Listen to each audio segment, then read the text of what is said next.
You're listening to Climate Champions, a podcast from the Architects Journal.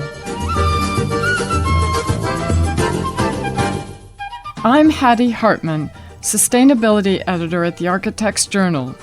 In this episode, we continue our focus on France, speaking to one of the country's leading practitioners of eco-responsible architecture. And I'm Hattie's co-host George Morgan, Director of 1.5 Architecture.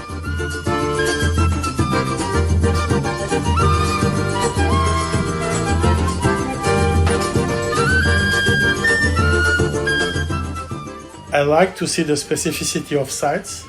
And you know, in France, and even in Great Britain, you have all the seasons and you have a real difference of geography and climate. If you accept the idea that it's possible to make the project with the richness of the existing solutions, with the consideration of the incredible specificities of the sites, of the environment, of the geography, of the cultures, your work will be rich. And it is creative because if you want to get out of the modern practice, you have to make some effort to stop building concrete. It is not just a technical approach, it is a political approach. And architecture is political.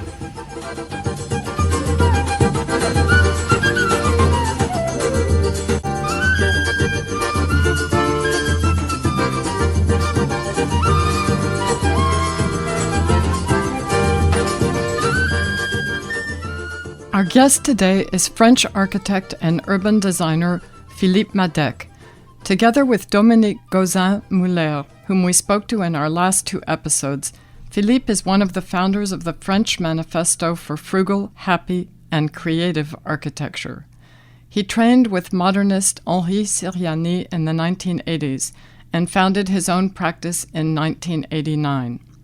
He has built extensively across France, housing, public buildings, and many urban design and master planning projects which feature abundant green spaces. He has a lot to say about the role of landscape in his work, as well as fascinating insights into how his encounter with Kenneth Frampton at Columbia in New York in the 1980s, and in particular Frampton's 1983 essay, Towards a Critical Regionalism, 6 Points for an Architecture of Resistance, was a defining encounter which shaped the future direction of his work. I found this really interesting because it was the first time I'd made a direct link between regionalism and ecological architecture. Over a career of almost 4 decades, Philippe has combined practice, teaching, and writing, and he is the author of 17 books. Philippe, you've been promoting a deep green agenda in the built environment in France for many years. Here we are at the beginning of 2022 with mixed outcomes from COP26. The discourse here in the UK has changed significantly, but mainstream practice still has a long way to go. How do you see the situation in France? Do you see the industry changing? Are you optimistic about the way things are moving in France? Well, I'm optimistic, but for different reasons than the governmental policy. I am optimistic because the new generation is arriving. The students in the schools of architecture and engineering are born in the 21st century. And because the new practice of architecture is more collective, modifies the relation with the client between architects and also between architects and craftsmen. Yes, I know it is difficult. I know that the 21st century will be a century of fights. But I think that we are able, with this new generation, to change things. I completely agree with you. There is enormous energy among students and younger architects here in the UK too, and it also makes me hopeful. When thinking about how to build in a sustainable way, A lot of it is about what you shouldn't do, like using too much steel or energy or land. But in your work, there is an enthusiasm for what we can do, like a cobblestone dome in a winery, a big span of timber trusses in a church, or playful forms like buildings standing on stilts at Parc Mystère. Could you elaborate on your approach? The first point is to be conscious of our responsibility in the global disaster. The impact of our works. When you pour 1 ton of reinforced concrete, there is 1 ton of CO2 that is produced. So yes, we have to change our way of building. We have to stop the use of the modernist model. No more concrete structure, no more air conditioning, etc., etc. Philippe, do you think clients are starting to understand this? Are they starting to ask for new ways of building? Is the public sector, that is the government and its commissions for public buildings, leading the way? Or do you have to persuade clients to make the right choices? In fact, the situation is changing, really. I began at the end of the 80s, and during the 90s, I have not a lot of work to do because the clients were not interested in ecology. I used not to say that I was an ecologist and an architect involved in eco-responsibility. Really, we have a lot of work to do today, and it is increasing every month, I think. And the size of the project is also changing.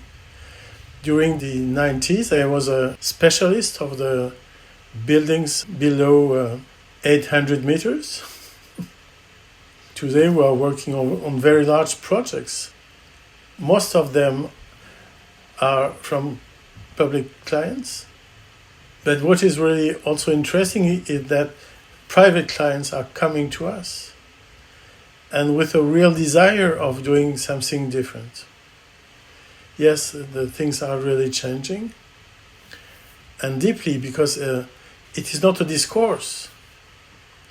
They want projects, and they pay for it. We've talked with Dominique about the idea of frugality in architecture. For you, how does this relate to a good life? Many of your urban design projects incorporate better and more shared green space than we would typically find in the UK. Several of your projects feature food growing and a shared hall with kitchen and crash. Does your idea of frugality promote a more collaborative way of living in a community over private individual consumption? Yes, of course. The notion of frugality, I think it is close to what the Club de Rome exposed in its book Factor 4 in 1997. In fact, the subtitle, I'm sorry, but I think it was better in French than in English, but in English it was doubling wealth, halving resource use, but in French it was 2 fois plus de bien-être en consommant 2 fois moins de ressources.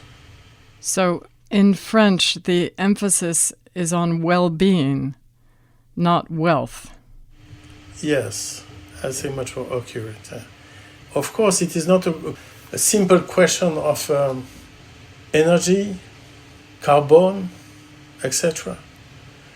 We need to transform our vision of the human settlement in order to create a better world. For us, there is no other solution than to reduce our use of natural resources. We say happy and creative frugality for this, because if you accept the idea that it's possible to make the project with the richness of the existing solutions, with the consideration of the incredible specificities of the sites, of the environment, of the geography, of the cultures, you know that your work will be rich, no? Just happy. And it is creative because if you want to get out of the modern practice, you have to make some effort to stop building concretes. Frugality is really interesting because it creates links between all the level of the human settlement. It is not just a technical approach, it is a political approach. And architecture is political. We deal with the life of the people, of the fact that we live together, not only in cities, but also in the countryside, etc., etc. So that's what frugality is about. Well, now let's talk about some of your work.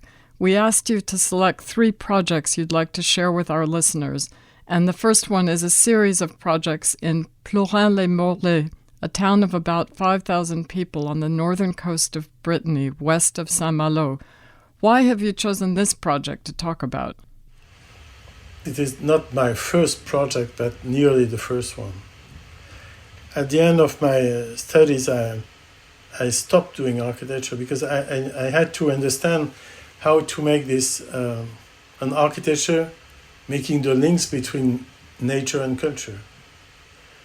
It took me 7 years or more, and it ended in Colombia with Kenneth Frampton. And when I discovered with Ken the critical regionalism, in fact, I get all the tools to design an eco-responsible. Well, when I say all the tools, maybe not all of them, I will precise one, but nearly the tools necessary to go out of the modern architecture I've discovered, and I still like. The modern architecture I discovered with Henri Siriani, but I knew at that time that it was not possible to go on this way of building architecture. And with Frampton and the critical regionalism, I had these tools, and when I came back in France, I began to teach, not architecture, because the schools of architecture were not interested in my proposals. So I went in the landscape school of architecture in Versailles, invited by Michel Corajou. And from this situation, I've been invited in Harvard because they thought I was a landscape architecture.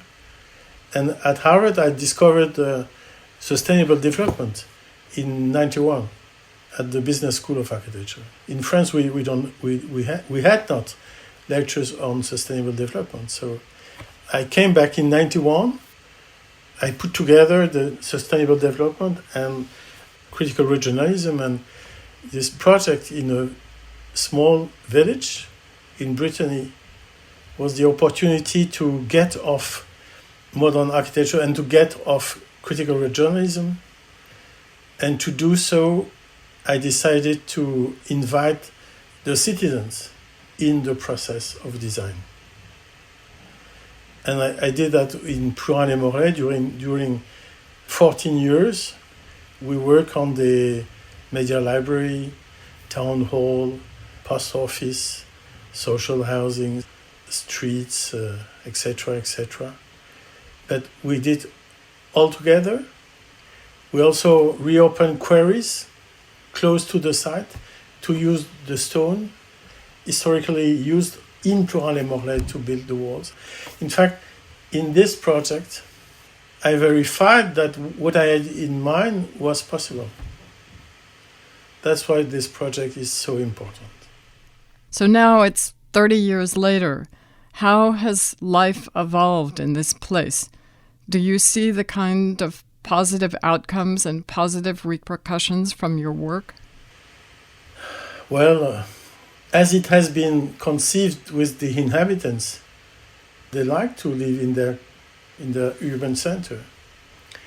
25 years later, maybe more, the French Ministry of Culture has decided to create a program on this kind of town, of small towns.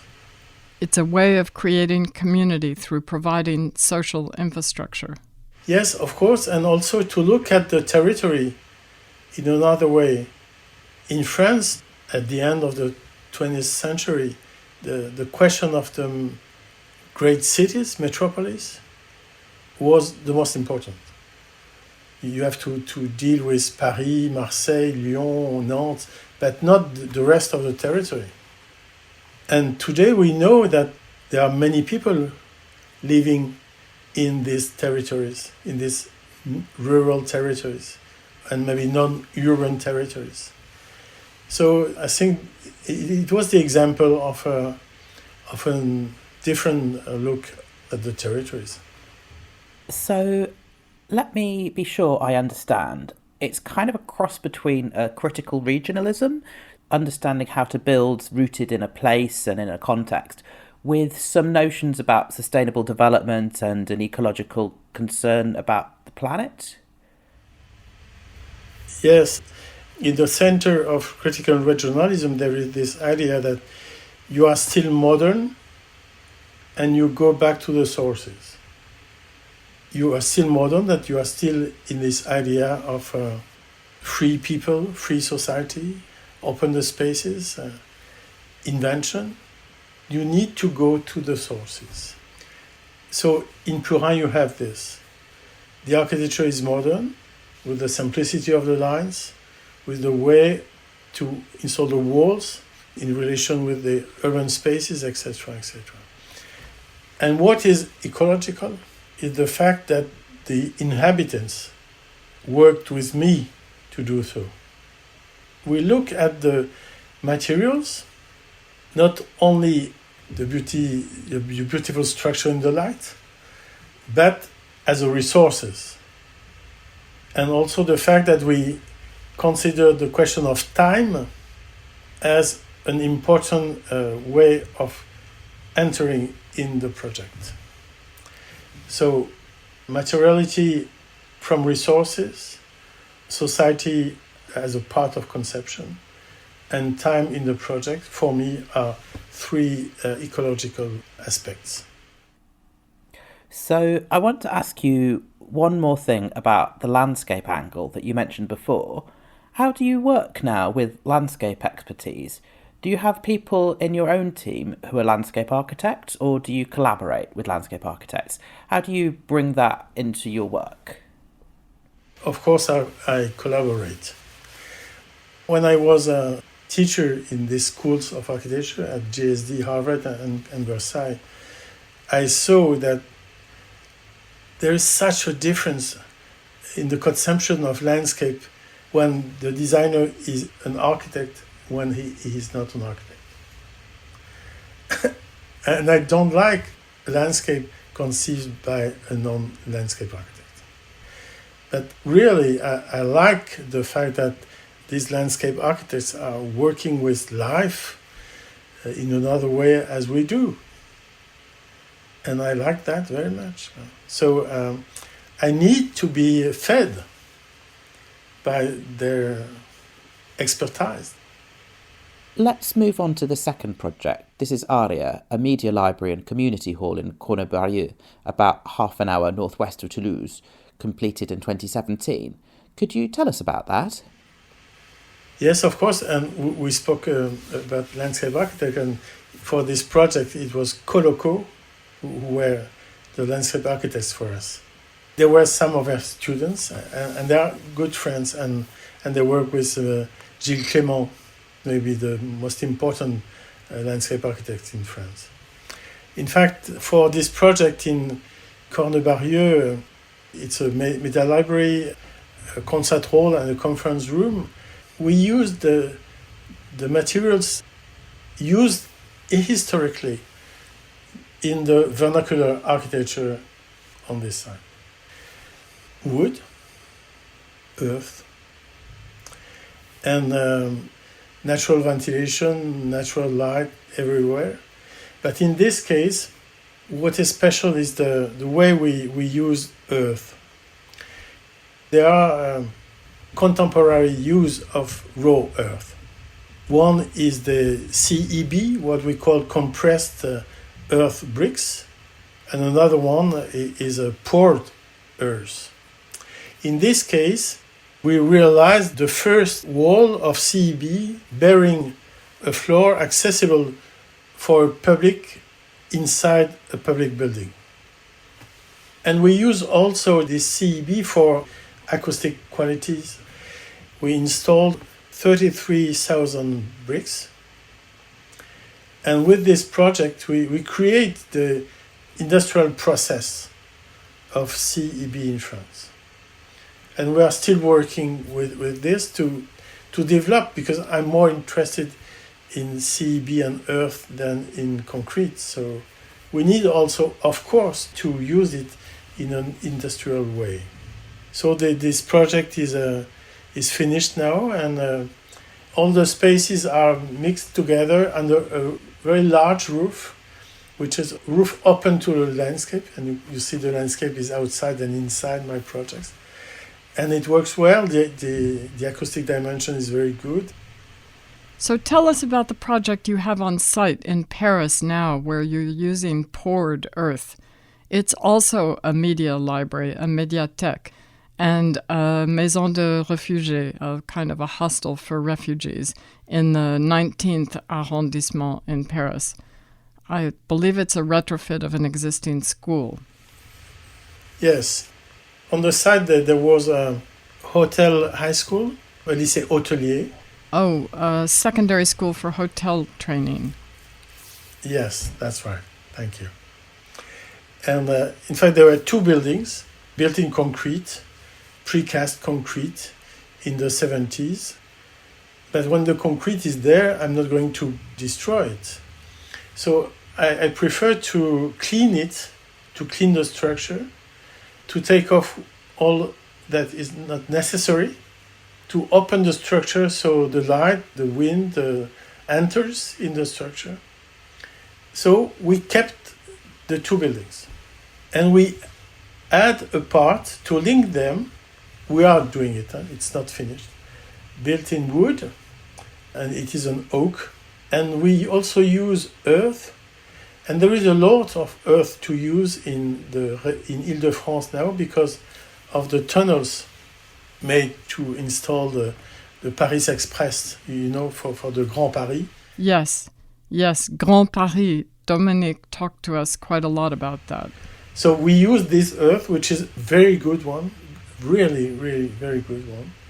And we pour it because I really think that, we're not going to use cement. Well, let's say we're not going to use Portland cement. And in the form where we are going to pour earth, we made a test in this project. And it's really wonderful. So what makes this earth such good earth? What is it that makes it possible to use it in this way? The quality of the clay. There is the clay, then we pour some sand, not a lot. And we use also pieces of straw. And we create also a wood structure. And the wood structure is used instead of steel structure. But the quality of the clay here is so that we don't need to add cement. So it's two concrete buildings where I believe you've put exterior insulation. Yes. And of course it is a natural isolation. Because I wanted to respect the mineral aspect of the concrete building. I put isolation and then a plaster. But of course it is also an ecological plaster, of course. Just to have a better feel for how you work, you have two offices, one in Paris and another in Rennes in Brittany, where you're from. How big is your team now? I think there were 36 or 37. 7 in Brittany and the other part in Paris. But with the COVID, some of our architects are still in their regions. For instance, we have an address in Montpellier. We have another address in Cannes. I live in Brussels, so we have also an address in Brussels. And things have changed. It is possible to work like this, and maybe in a good way. So the next thing I want to ask you about is this whole notion of retrofitting existing buildings versus building new. Here at the Architects Journal, we've initiated a campaign called Retro First to push this notion of the importance of not demolishing buildings and instead retrofitting them. And I've heard you in one of your lectures ask the question, should we build it all? So when you have a client who wants to build a new building, what do you do? What do you tell them? Well, I say that, but I'm not alone. It is a position taken by the movement of the frugalité heureuse et créative. We have to rehabilitate.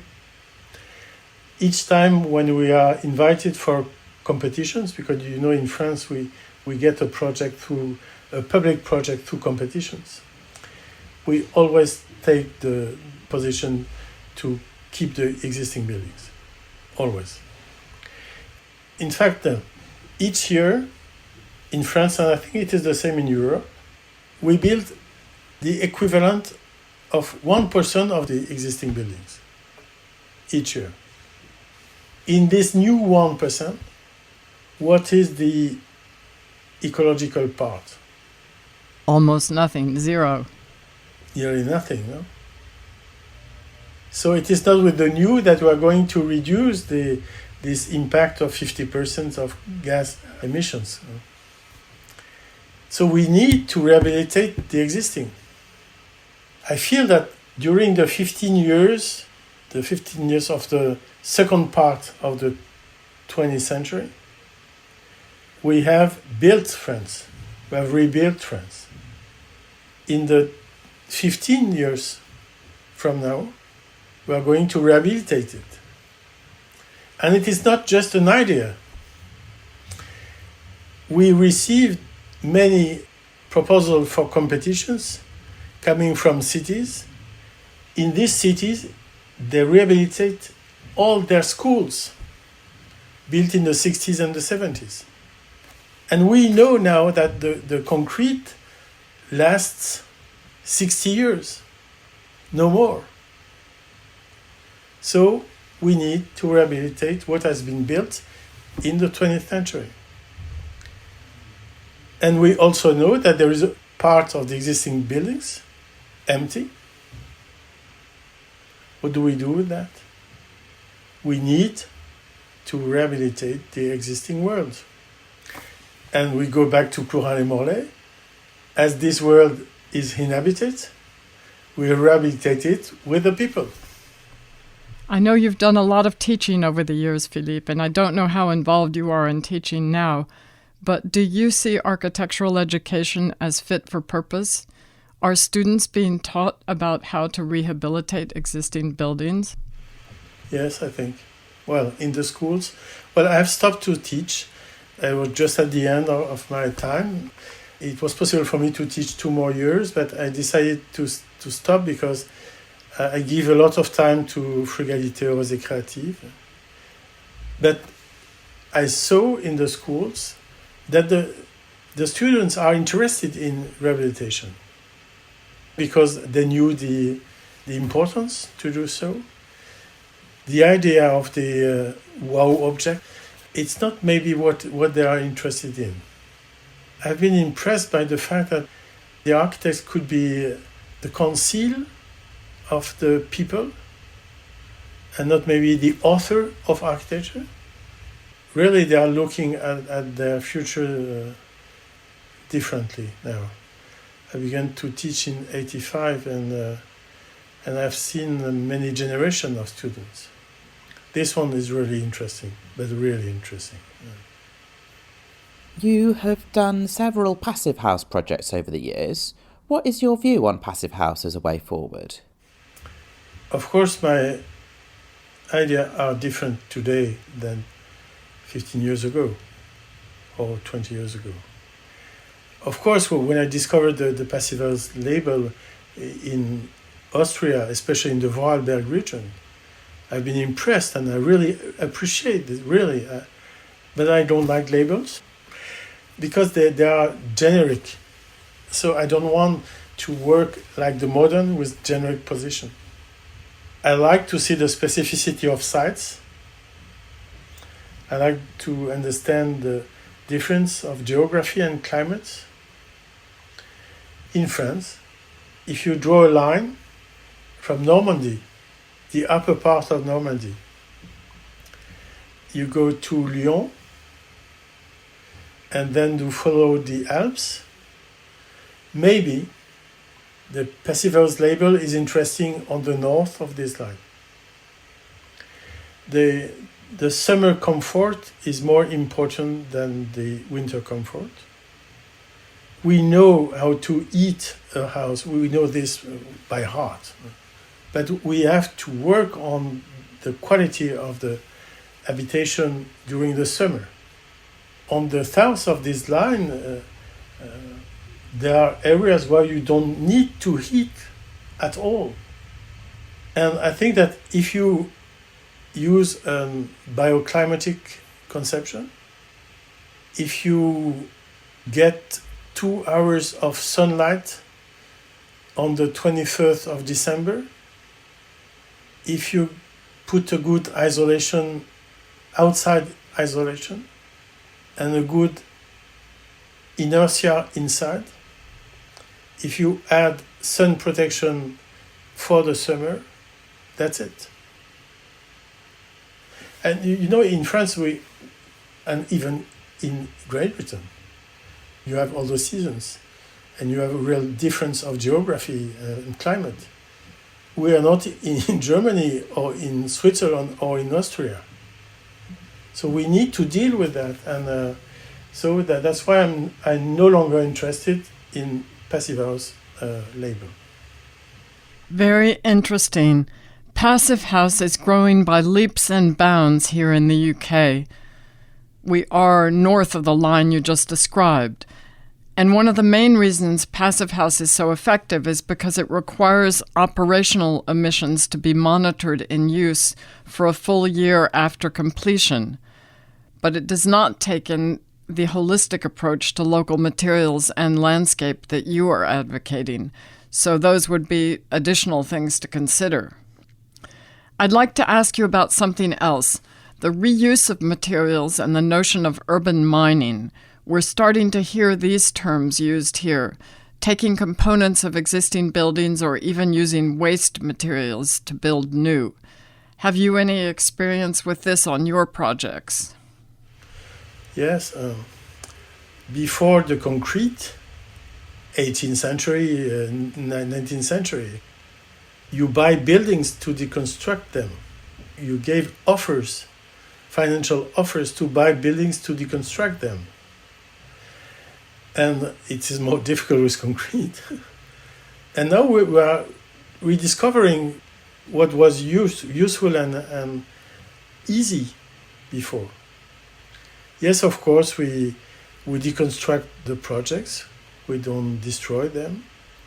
And it is so important now in France that in our public contract, there is a new mission for architects and engineers called reuse diagnosis. And I think it was in December, last December, there was a new law called La Loi Anti-Gaspillage pour une économie circulaire. Yes, anti-waste circular economy legislation. This was featured in an important exhibition called Waste Age at the Design Museum here in London. We interviewed the curator in episode 20. That's really interesting that it applies to buildings as well. Well, the difficulty with the laws in France that there are many announcement effect and maybe not the funds to help them. You mean it's difficult to enforce them?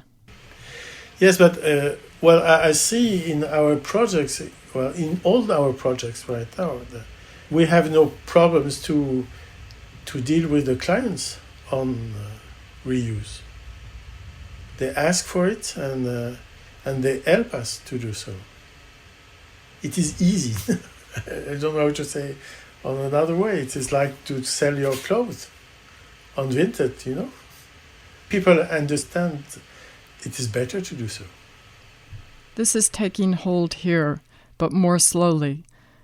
I'd like to ask you about your books. You mentioned that your very first book was about Étienne Louis Boulet. You recently have a book out called Mieux avec moins, Better with Less, and I assume this is a play on Mises' Less is More. Tell us about your new book.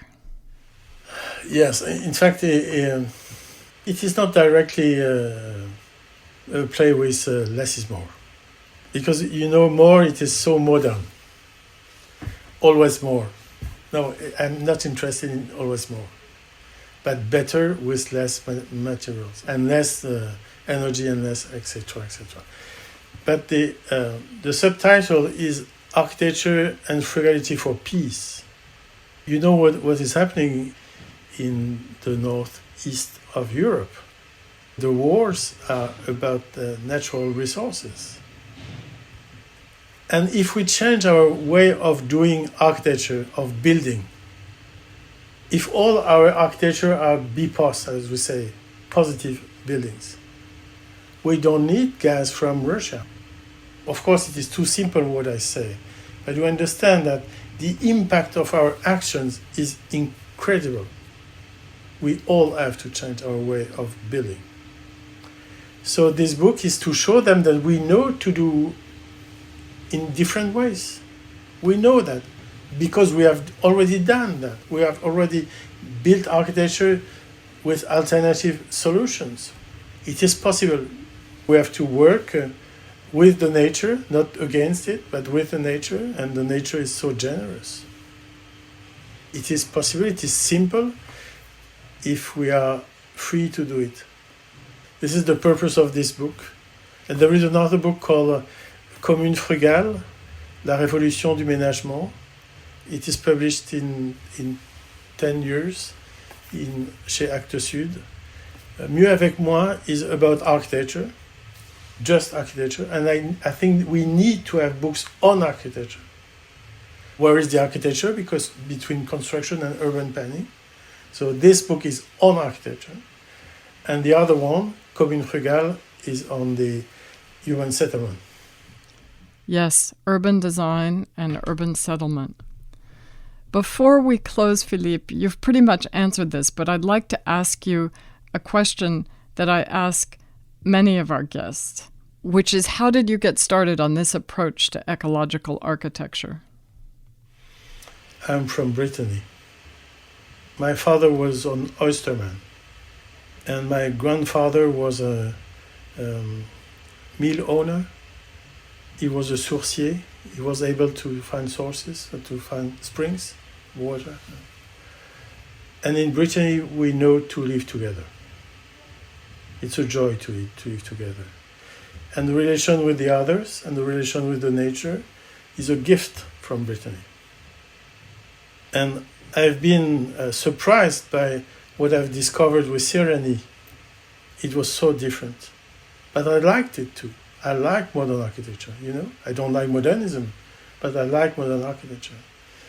And my work was to put all together the Breton heritage and the modern architecture.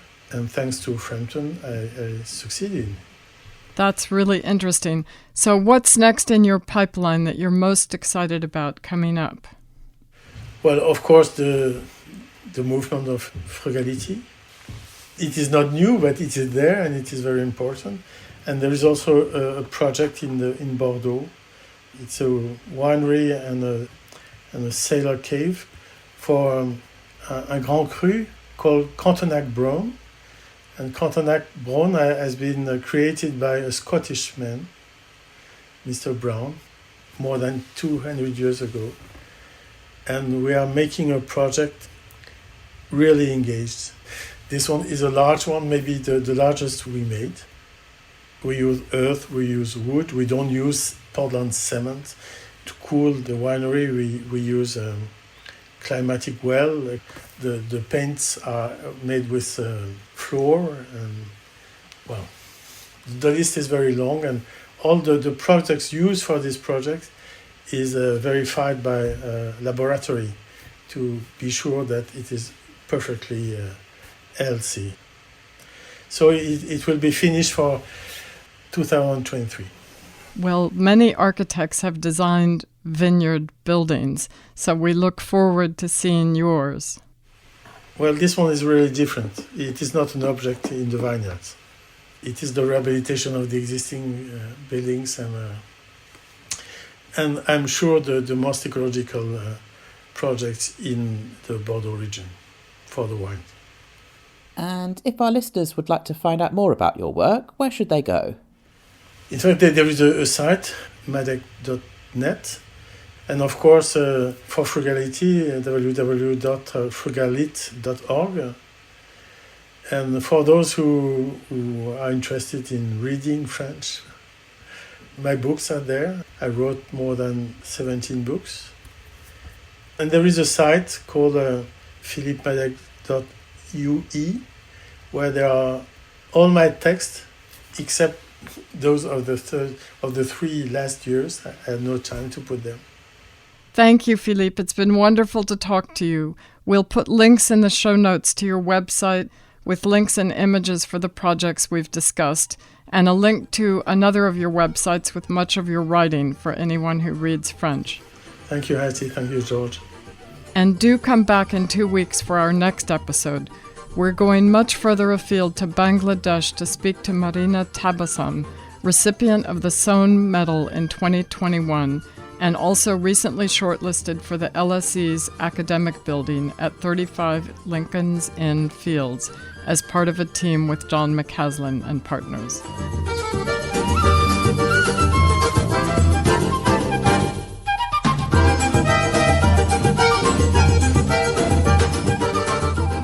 If you're enjoying Climate Champions, please rate us and subscribe on your favorite podcast platform.